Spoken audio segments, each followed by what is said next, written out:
Acabar con la vida de otra persona es un acto complejo. No es algo fácil de hacer. A 2 horas hacia el este de Boston se encuentra la ciudad de Northampton, Massachusetts, hogar del primer hospital psiquiátrico para veteranos de los Estados Unidos. Este centro médico, llamado simplemente el VA, proporciona atención psiquiátrica y otros servicios médicos a veteranos estadounidenses. Los hospitales para veteranos están especializados. El de Northampton es principalmente un hospital psiquiátrico, pero también proporciona asistencia general y tiene una unidad de cuidados intensivos. Y para las familias de los veteranos que buscan atención médica es un lugar muy importante.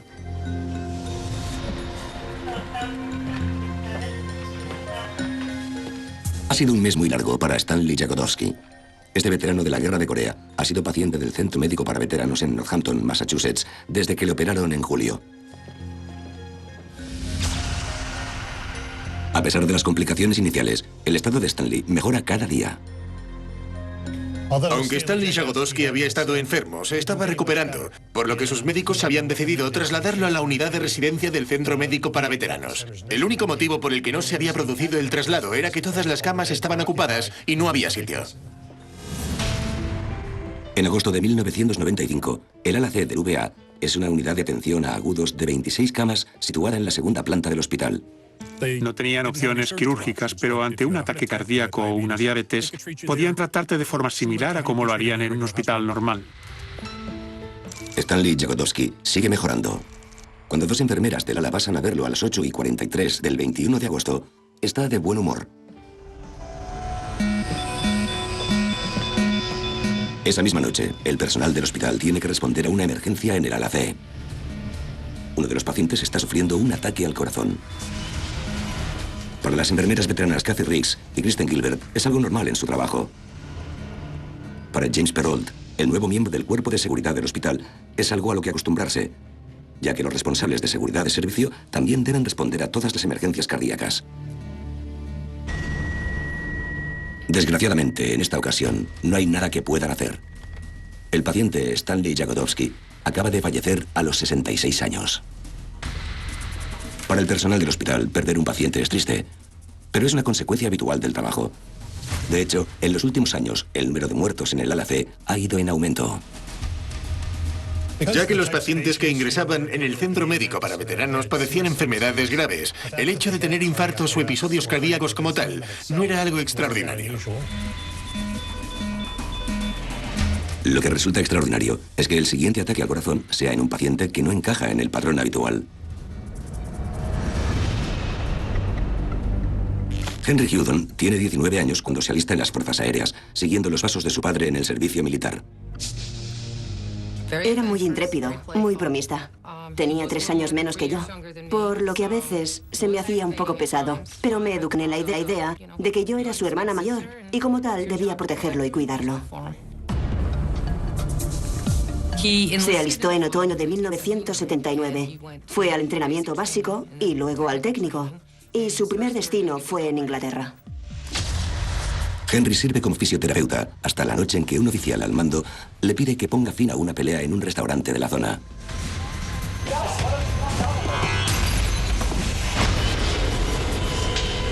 Le golpearon con una botella de cerveza en la parte posterior de la cabeza y se estampó de cara contra el suelo de cemento y terminó con una lesión en el lóbulo frontal del cerebro. Fui a visitarlo cuando le dieron el alta en el hospital. Y ya me di cuenta de que su personalidad había cambiado completamente. No era la misma persona. Y a los 9 meses le diagnosticaron una esquizofrenia paranoide. Por una parte, era como volver a cuidar de un niño de nuevo. Pero luego, en otras ocasiones, él oía voces, las escuchaba. Y se volvía muy agresivo y violento. Y a veces tenías que irte de casa para mantenerte a salvo. En diciembre del 95, Henry Hudon, de 35 años, es un paciente habitual del Centro Médico para Veteranos, donde recibe tratamiento. Es ingresado en el ala psiquiátrica y a menudo se escapa antes de que le den el alta, por lo que su familia se ve obligada a ir a buscarlo. Mi madre o yo, la que estuviese disponible de las dos, iba y lo llevaba de vuelta al hospital en cualquier momento que hubiese que hacerlo. Es Julia Hudon la que lleva a su hijo de vuelta al centro médico el 8 de diciembre del 95, tras haber huido el día anterior. En ese momento tenía la gripe. Se encontraba muy mal. Y fue él quien nos llamó a mi madre y a mí para que una de nosotras le llevara de vuelta al hospital. Estaba muy enfermo. Y cuando le ingresaron, el médico le explicó a él y a mi madre que iba a pasar la noche en el ala C. Pero algo en el ala C incomoda a Henry. Corren ciertos rumores y Henry tiene miedo. Empezó a gritar y a chillar y a perder los papeles.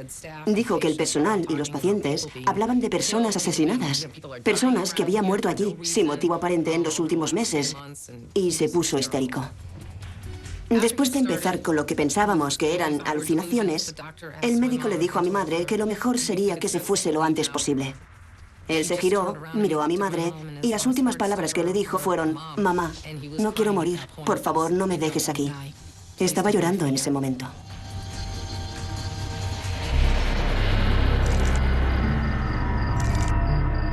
Esa noche, Julia Hudon recibe una llamada de teléfono.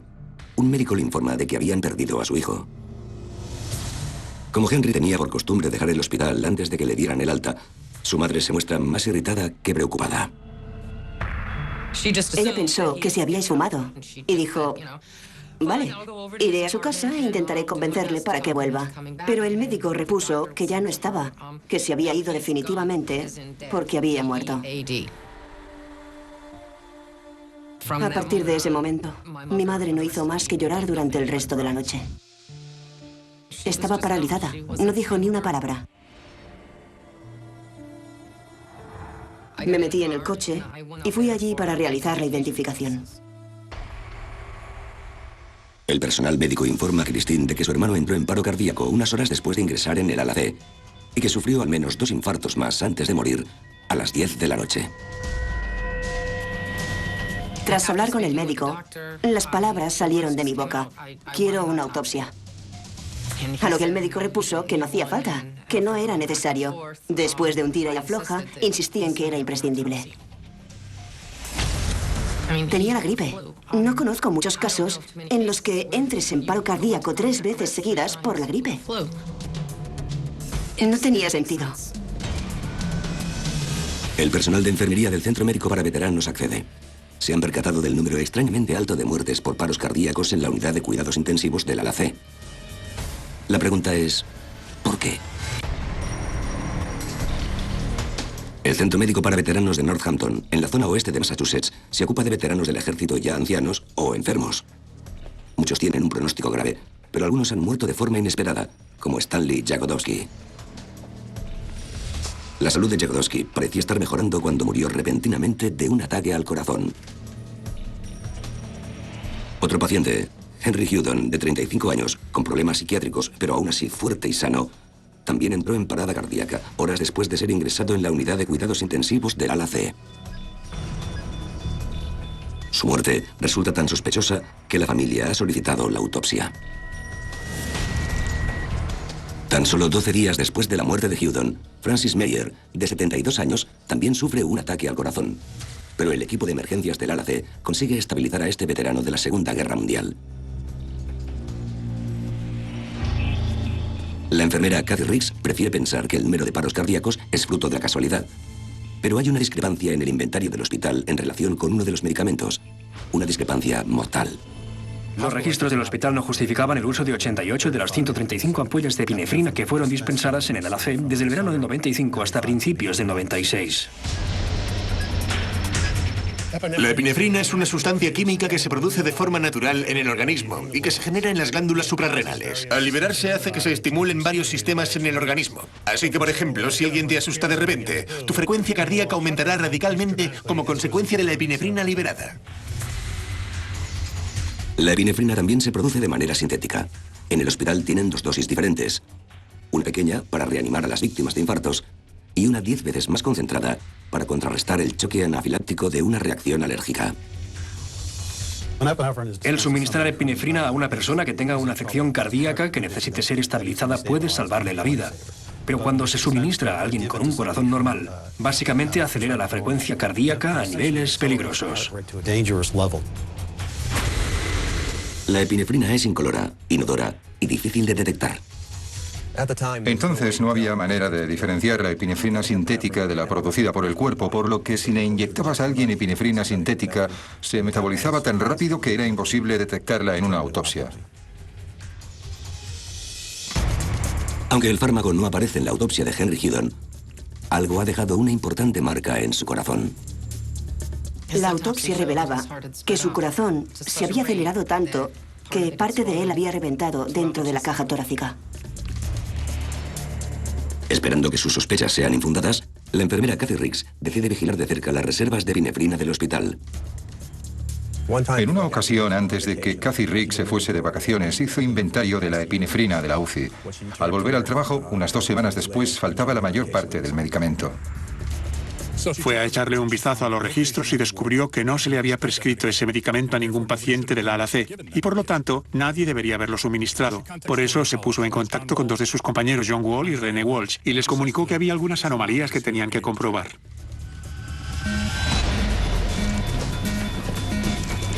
A finales de enero, el veterano del ejército Thomas Callahan entra en parada cardíaca tras quejarse de un dolor urente. Por suerte, la enfermera de guardia de la UCI, Kristen Gilbert, y su equipo de emergencias consiguen estabilizarlo.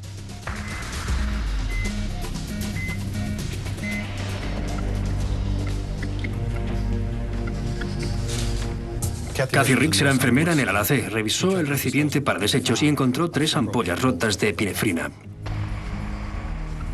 Aquello activó todas las alarmas porque en aquel momento no se le había prescrito ese fármaco a nadie en el ala.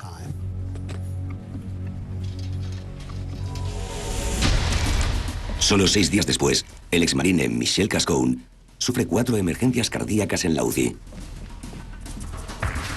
Bonnie Bledsoe, una fisioterapeuta respiratoria de otra ala, debe acudir.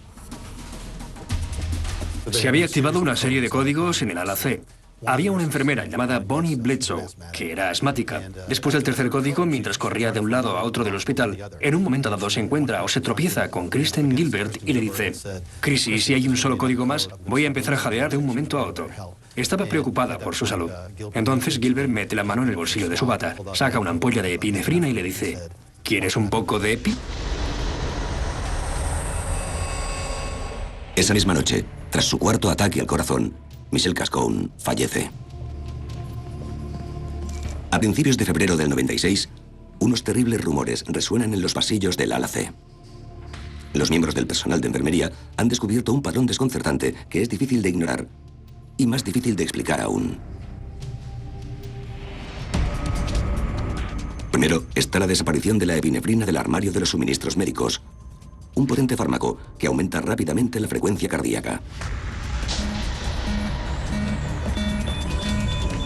También han observado el número alarmante de códigos que ocurren cuando una enfermera en particular está de guardia. Ella es Kristen Gilbert, una joven de 28 años, guapa y popular, con 2 hijos, que lleva trabajando en el Centro Médico para Veteranos casi 7 años. Kristen Gilbert era conocida por ser una enfermera tranquila y compasiva. Los informes de aptitud de sus superiores eran muy buenos y no brillantes. Decían que era una influencia tranquilizadora, que trabajaba bien con pacientes con minusvalías mentales y que era asignada con frecuencia a la UCI. Es inconcebible para sus compañeros que Kristen pueda haber tenido algo que ver con las muertes en el ala C, pero la sombra de la duda persiste. Después de que Gilbert se uniera al turno de noche en el 91, el número de muertes se había triplicado y el número de muertes en el turno que había dejado volvió a niveles normales. Así que en el ala C empezaron a llamarla el ángel de la muerte.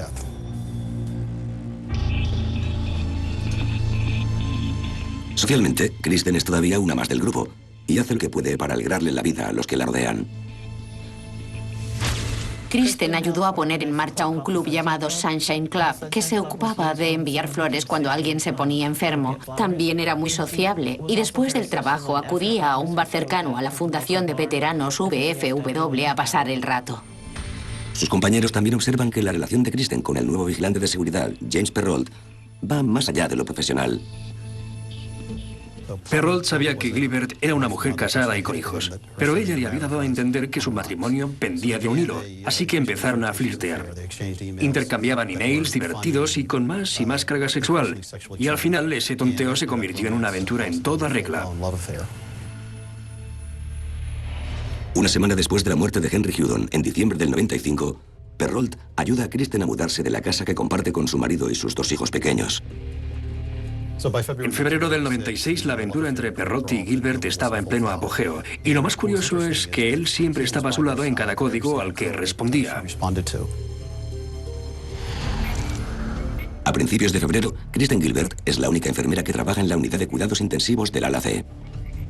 Su único paciente es el veterano Kenneth Cutting, de 41 años. Kenny Cutting era un veterano de las Fuerzas Aéreas. Tenía esclerosis múltiple, no podía andar. Sus manos estaban retorcidas y estaba ciego. Pero era muy simpático y amable con el personal. Kristen tenía que trabajar hasta las 11:30 esa noche. Fue a su supervisor y le dijo algo así como que Kenny no se encontraba muy bien y que si finalmente moría, sí podía irse a casa antes esa noche. El supervisor, acostumbrado a trabajo, no vio nada de malo en ello. Y 35 minutos más tarde se activa un código para Kenny Cutting. A las 7:10, instantes después de que Gilbert regresara a la UCI, Kenneth Cutting sufrió un infarto agudo y falleció. Gilbert envió el cuerpo a la morgue y menos de 2 horas después, sobre las 9 más o menos, ya había fichado para salir de trabajo. Las coincidencias mortales que rodean a la atractiva enfermera se vuelven más difíciles de ignorar. Sin embargo, Kristen Gilbert parece haber encontrado un poderoso aliado en James Perrault.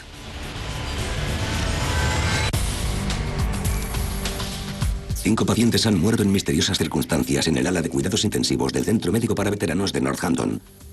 El último es Ken Cutting, de 41 años, que fallece repentinamente por un paro cardíaco el 2 de febrero. Cuando unos mortales fármacos intravenosos comienzan a desaparecer, la atención se centra en la enfermera Kristen Gilbert, que está de guardia cuando ocurren todas las muertes. Cuando el anciano Edward Squire fallece de un ataque al corazón 2 semanas más tarde, la enfermera Kathy Riggs revisa el inventario detenidamente. El 15 de febrero, cuando Kathy Riggs estaba de guardia, fue a la UCI y contó 3 ampollas de epinefrina en el armario de medicamentos. El señor Squire fue ingresado más tarde en cuidados intensivos y luego se activó un código. Kathy Riggs respondió inmediatamente al código y fue directa al armario de las medicinas de la UCI, donde buscó las 3 ampollas de epinefrina que ya no estaban allí. Entonces, revisó el recipiente para desechos de las agujas y encontró 3 ampollas rotas. Kristen Gilbert era la única enfermera asignada a la unidad de cuidados intensivos en ese momento. El descubrimiento es idéntico al que hizo después del código de emergencia de Thomas Callahan en enero. Para Kathy Riggs, John Wall y René Walsh, ha llegado el momento de enfrentarse a los hechos y confirmar sus sospechas. Obviamente tenían dudas sobre sus sospechas, y el motivo era que, como enfermeros profesionales bien entrenados, creían que la gente entraba en la profesión para ayudar, no para hacer daño. El caso se le asigna al agente especial Steve Plant, de la Oficina del Inspector General de Asuntos del Veterano. Nuestro trabajo consistía en llevar a cabo investigaciones criminales dentro del sistema del VA. Nuestras investigaciones criminales incluían robos, homicidios, malversación de fondos o fraude. El 29 de febrero de 1996 recibí una llamada sobre un nuevo caso. Al principio de la investigación no me centré solo en un único individuo, sino en todo el mundo. No sabía quién podía estar involucrado, por lo que decidí permanecer imparcial y dejar que las piezas del puzzle fuesen encajando donde debieran. Interrogué a los 3 enfermeros que me informaron de ciertas situaciones que estaban relacionadas con pacientes que activaron códigos o murieron. Y analizando la situación, esos pacientes no deberían haber activado códigos ni haber muerto. Y el denominador común de esas muertes y códigos era Kristen Gilbert. El director del hospital ordenó crear una junta de investigación durante cierto tiempo para determinar cuántas muertes ocurrieron en ese periodo. Un total de 106 muertes tuvieron lugar en el hospital durante ese tiempo. De esas 106, 63 ocurrieron en el ala C. De esas 63, 44 ocurrieron en el turno de noche, cuando Kristen Gilbert estaba trabajando. Y de esas 44, ella estuvo presente en 37. Algunos pensaban que el VA no estaba haciendo todo lo posible a la hora de llegar al fondo del asunto, que sería una vergüenza. Pero creo que había cierta reticencia entre los enfermeros a poner el foco de atención en que uno de ellos estaba matando a toda esa gente. Tras muchos quebraderos de cabeza, finalmente los 3 enfermeros dieron un paso al frente. Mientras la investigación se pone en marcha, Kristen Gilbert deja repentinamente el trabajo por una aparente lesión en el hombro. Kristen se enteró de la investigación y supo que iban a llegar a ella y quizás suspenderla. Así que dio el primer paso y declaró que tenía una lesión en el hombro por un paciente que le había retorcido el brazo, por lo que acabó con una indemnización laboral. La manera como se fue estuvo bien porque se fue a casa, no iba a estar buscando otro trabajo y no iba a tratar con pacientes del hospital. Así que fue algo positivo para todos, porque no tuvimos que preocuparnos de que el problema se trasladase a otro sitio. La ausencia de Kristen Gilbert no evita que los investigadores la acaben interrogando. Kristen Gilbert era una enfermera muy buena e inteligente. Confiaban en ella en situaciones de emergencia y durante los códigos. Su explicación de por qué estaba allí tan a menudo era que la gente confiaba mucho en ella en esas situaciones de emergencia. Cuando interrogué a Kristen hablaba de una manera muy monótona. Se limitaba a responder a mis preguntas sin extenderse demasiado y solo quería saber si la estábamos acusando de algo. Le dije que no la estábamos acusando de nada, solo intentábamos descubrir por qué se habían producido esas irregularidades en el hospital. Y ya que nadie ha visto a Kristen administrar la epinefrina a los pacientes, se trata de su palabra contra la de los que la creen responsable. No era el típico caso de asesinato con una pistola o un cuchillo. Parecía más el caso de un crimen de guante blanco, en el que rastreas pruebas médicas, construyes un caso circunstancial e identificas al criminal.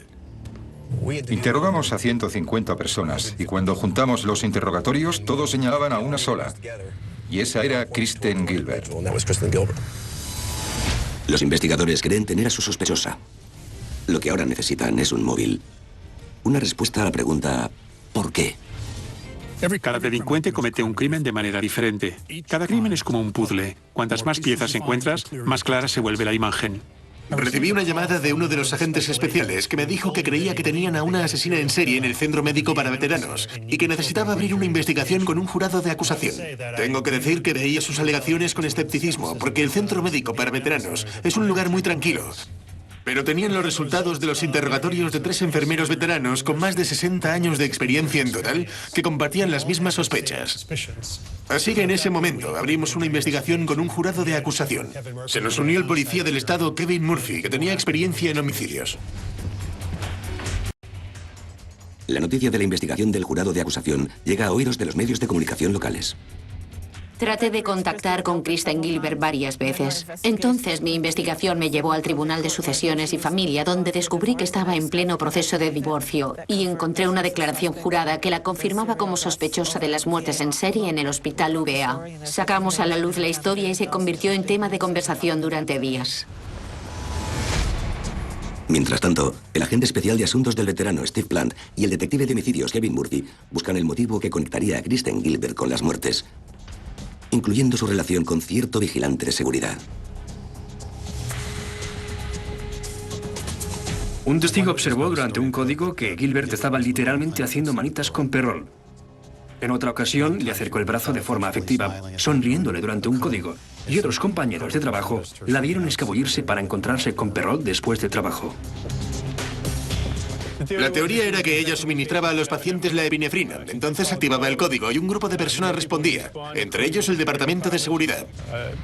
La acusación sostenía que se sentía atraída por uno de los vigilantes de seguridad y que había un claro componente sexual en todo eso. Al principio de la investigación, Perrault mantiene a Kristen informada desde casa, comunicándole todo lo que sabe. Perrault quería creer de verdad a Gilbert. Discutieron sobre el caso, él quería apoyarla, pero ella estaba constantemente atacando a los compañeros y su irritación con aquellos que la señalaban con el dedo iba en aumento. Su relación se volvió más y más tormentosa. Empezaron a pelearse y ella lo acusó de espiarla en secreto para los investigadores. Con su aventura enfriándose y los investigadores en escena, Kristen Gilbert, la enfermera de cuidados intensivos tranquila y calmada, empieza a venirse abajo.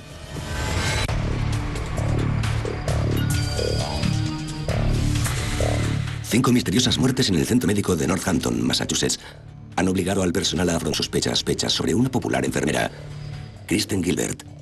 Con las autoridades analizando sus movimientos, Gilbert se vuelve agresiva, en especial con su amante, James Perrault. Estaba muy enfadada con James Perrault porque cooperaba con nuestra investigación y pensaba que no estaba de su parte. A medida que Kristen se vuelve más violenta físicamente, Perrault trata de poner fin a su relación. Después de casi estrellar su coche durante una pelea, Perrault consigue una orden de alejamiento. Esto ocurre tan solo unos días antes de que los investigadores llamen a su puerta. Se mostraba cooperativo, pero cauteloso. Creo que estaba preocupado porque otros pudieran decir que había tenido algún papel en los crímenes o que estuvo involucrado de alguna manera. Así que tardó tiempo en creer que le veíamos como un testigo, y nada más.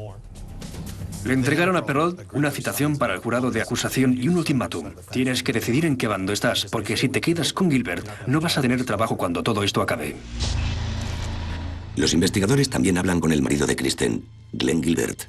El marido nos dejó registrar la casa y encontré en la despensa un manual sobre venenos. No es nada raro encontrar un manual sobre venenos en casa de una enfermera, pero lo que era curioso es que había páginas con las esquinas dobladas. Uno era sobre el potasio y otra sobre la epinefrina. Gilbert les cuenta a los investigadores que poco después de que su mujer conociese a James Perrault, empezó a notar un sabor extraño en la comida de casa. El marido cuenta una historia de que una noche llega a casa y no se encuentra muy bien y su mujer decide llevarlo a urgencias, no al hospital de veteranos. Y una vez allí, encuentran que su nivel de potasio está bajo. Si le das a alguien un diurético, lo achacas y se lo pones en la comida, el nivel de potasio disminuirá. En una persona joven puede disminuir lo suficiente como para provocar un paro cardíaco. Glenn Gilbert también describe una noche en la que Kristen vuelve a casa de forma inesperada durante su turno, al parecer para tomarle una muestra de sangre. Le dijo al marido que antes de sacarle la sangre tenía que vaciarle la vena, así que le inyectó un fluido claro y casi inmediatamente empezó a perder el sentido hasta desmayarse.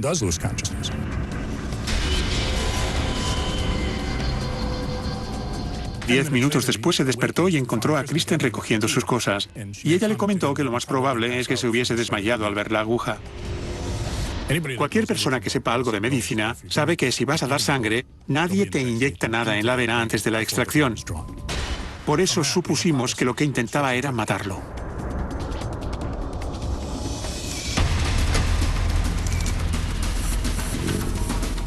En septiembre del 96, se decide que James Perrault comparezca ante la investigación del jurado. Kristen intenta detenerlo, rogándole que no se presente, pero Perrault testifica. Durante el interrogatorio, Perrault confirma que la noche en que el paciente Ken Cutting murió, Kristen acudió a una cita con él después de fichar temprano. Perrault también describe la noche en que Kristen ingresa en un hospital debido a una sobredosis. Perrault le contó a los investigadores que había recibido una llamada de teléfono de Gilbert en la que le dijo: ¿sabes lo que hice? Lo hice a esa gente y después colgó.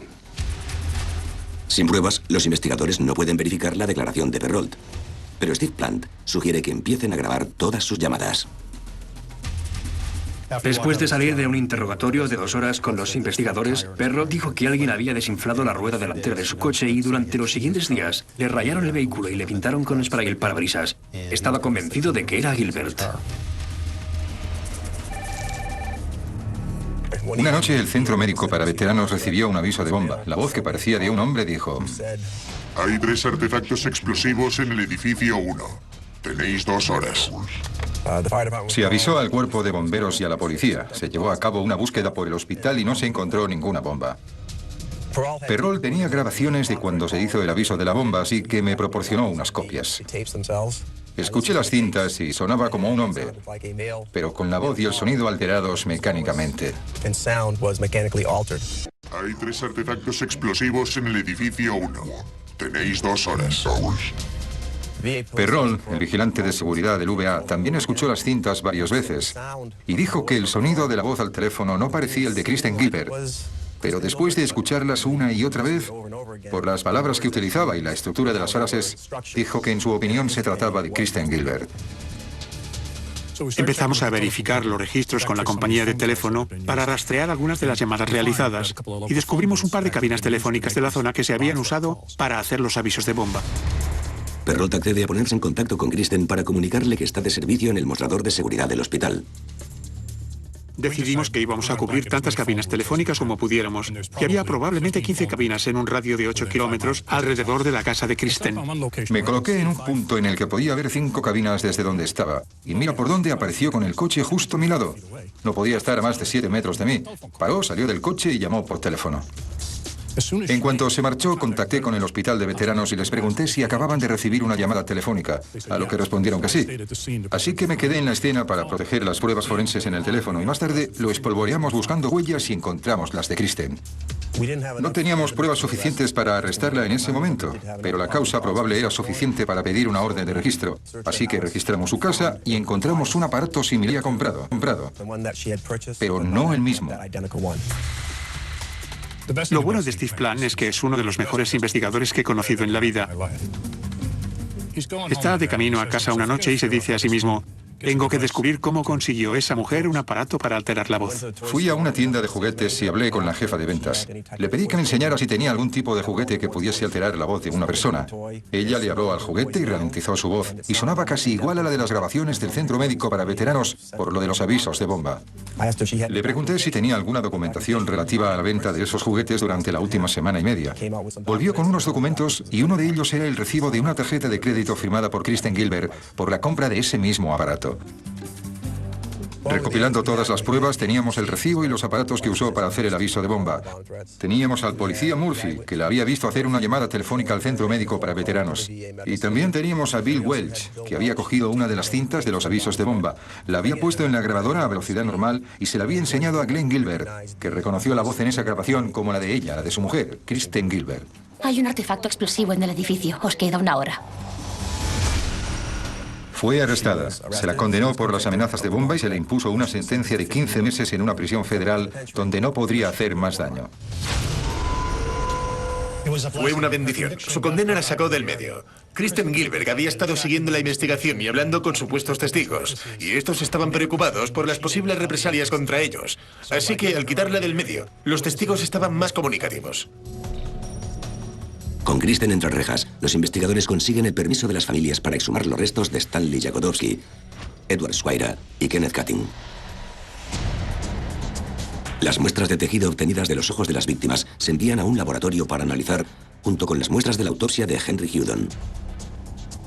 Hay un pequeño agujero en la parte de atrás del ojo que se convulsiona y cuando muere se evita que el fluido de los ojos se salga, así que se convierte en un excelente depósito de venenos. Pudimos recuperar el vítreo de las personas fallecidas y examinarlo con nuestros científicos, que descubrieron que el nivel de epinefrina era elevado. Nunca olvidaré la noche en que recibí una llamada a las 8 de un viernes para que fuera a la oficina del fiscal del distrito. Cuando llegué, el equipo de investigación al completo se encontraba allí. Mi silla estaba justo enfrente de la de Kevin Murphy. Me senté y dijo que tenía malas noticias para mí. Me miró directamente a los ojos y me dijo: su hermano ha sido asesinado. Resulta obvio para los investigadores que Henry Hudon no es la única víctima que murió a manos del ángel de la muerte. Lo más escalofriante es que las víctimas que se conocen pueden ser solo la punta del iceberg. En Northampton, Massachusetts, la enfermera del VA, Kristen Gilbert, es acusada de homicidio en primer grado por las muertes de 4 de sus pacientes: Henry Hudon, Edward Squire, Stanley Jagodowski y Kenneth Cutting. Escogimos a esas 4 personas porque teníamos una documentación médica excelente y también disponíamos de una observación médica inmejorable por parte del personal del hospital.